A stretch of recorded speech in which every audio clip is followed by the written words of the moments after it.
Hello guys, welcome to a new video from the channel. This time we tell how to fix Meta AI not showing on WhatsApp. So let's start.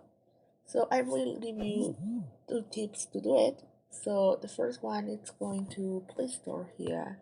And then when you're in Play Store, just go to search and let's looking for WhatsApp. So just right here, WhatsApp.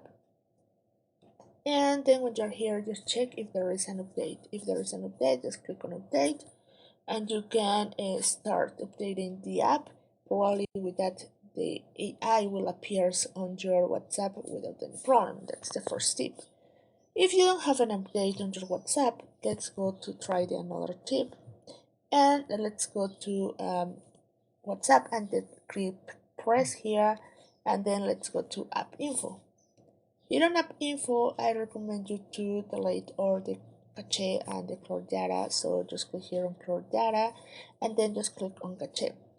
That will give you a refresh to the app completely so you can try to find if there appears the AI option on your WhatsApp. So that's how it works. I hope this works for you. As you can see, it's very easy to do it.